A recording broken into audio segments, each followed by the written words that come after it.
Hi, the introverted cynist here. Today, I am going to explain a 2008 French drama thriller film called Anything for Her. Warning, spoilers ahead. Kick back and take care.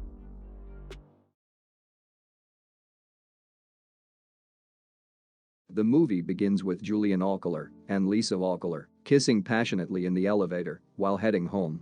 The couple have a son named Oscar. The following day, Julian is seen feeding his son, and Lisa, watching his affection and tenderness, takes a jovial photo of them together to savor the moment. She then casually speaks about her deadline at the office and her argument with her boss. Julian consoles her and carries on feeding Oscar.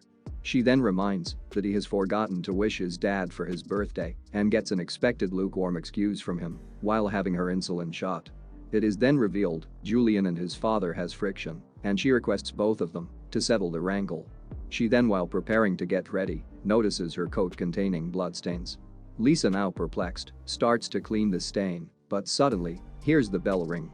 Julian, after opening the door, is met with the police and they barge into the apartment. They now place Lisa under arrest and restrains Julian. Julian becomes violent and starts asking questions. The officer earnestly replies, "Lisa has committed murder." Lisa becomes astonished and tries to deny their accusation and pleads she has done nothing. Julian now helplessly watches Lisa being dragged to the elevator while being constrained by the police. 3 years later, Julian and Oscar now visits the prison to meet Lisa. After going through a lengthy procedure, they now wait for Lisa's arrival. After the pair reunite, Lisa now meets Oscar, but he does not show affection towards her because of her absence. Feeling bitter, Lisa asks Julian about the updates on her case. Julian sadly informs the police have questioned the junkies around the area but could not find a clue due to the time frame. Lisa informs him to sell her mother's house to handle the expenses, but Julian optimistically assures everything is fine and departs. Next day, Julian, waiting outside the court, is met with his lawyer. She apologizes and says no new evidence has turned up and all prior evidence continues to point to her as the prime suspect. The victim was her boss, with whom she had a heated argument on the day of the murder. She reveals about Lisa's fingerprints on the weapon, the testimony of the janitor, the victim's bloodstains on her coat, and the intention to wash it off, which all sums up to her motive to kill her. The lawyer now frankly says she has received 20 years in prison and has to eventually accept her fate. Julian now marches out and visits his parents to reveal the news.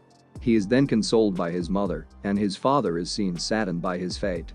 After learning about her sentence, she breaks down, crying. It is revealed in a flashback that an unknown junkie woman killed the boss and stole her purse. Before running away, she accidentally bumped into Lisa. During the exchange, the victim's blood was smeared on Lisa's coat. She now sees the fire extinguisher lying on the road in front of her car, so she picked it up and puts it away. Lisa now starts to drive off, unaware that her boss is laying dead on the parking slot beside her. Later, it was revealed that Lisa committed suicide, and Julian quickly visits the hospital, watching her still breathing. Julian sits beside her without waking her up. However, when Oscar asked about when his mom is coming back, Julian lies by saying, "soon," and tucks him into bed. Julian, now smoking, starts to become desperate and contemplates on his ordeal, looking outside the window. He is then seen to have opened up a page in his computer.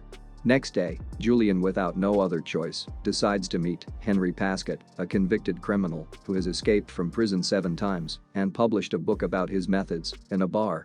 After starting to record, Pascott reveals to him that no prison is impenetrable and that each one has a key that must be discovered. He also claims that getting out is simple, but staying free is difficult because most fugitives make the mistake of fleeing to their families or friends. With this, Pascott urges Julian to terminate all contacts with his family and depart the country within hours before getting barricaded by the officials. He also adds, if you slow down, all airports, train stations and borders become off-limit. Since cops and officials have each and every prisoner's mugshot on a file, he suggests to fly from a foreign country's airport. Next, he says, choose the right identity for fake documents. Then, travel to a country with no ties to French communication and must become invisible and blend into the crowd. Finally, you must have enough cash to last for several years because everything is expensive. Later on at his apartment, Julian carefully follows his rules and starts to draw up a detailed sketch of a mind map on how to execute his nefarious strategy to rescue his wife from prison and become invisible. For the next 3 months, he visits the prison with the sole intention of studying every security routine and looking for any unusual behavior that would lead him to the key.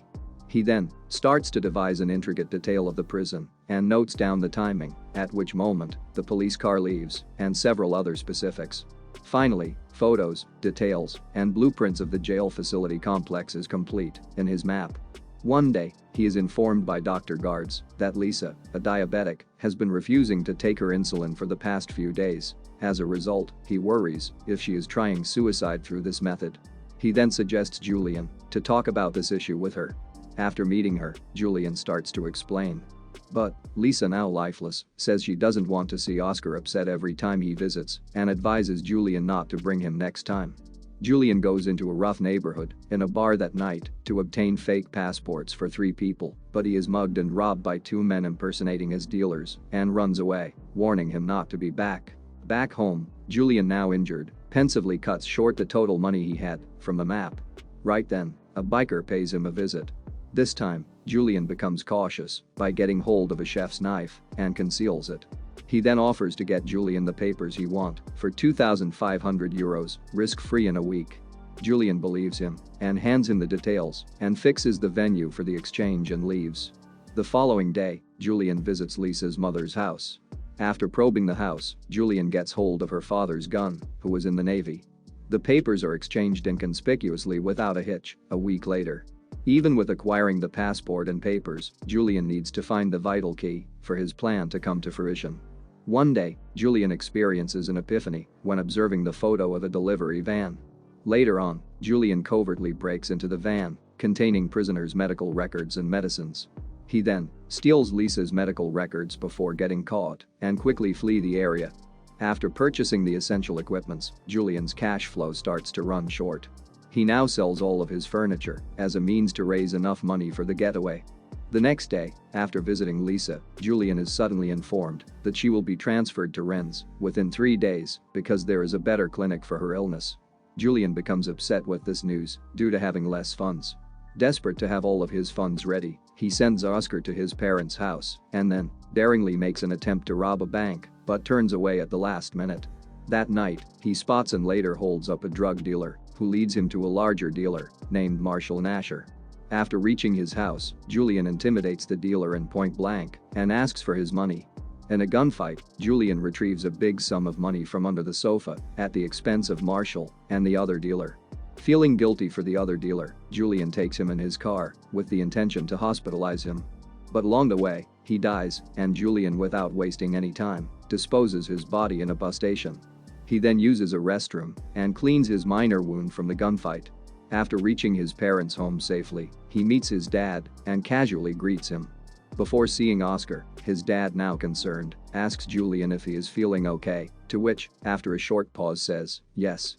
Julian, while checking on Oscar, his dad, now checks the bag and witnesses 3 fake passports and 3 tickets and becomes confused.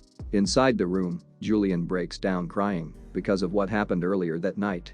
The next morning, before leaving, his dad, having understood his plans, bids him farewell and hugs Oscar for the final time. He then hugs Julian wholeheartedly and leaves.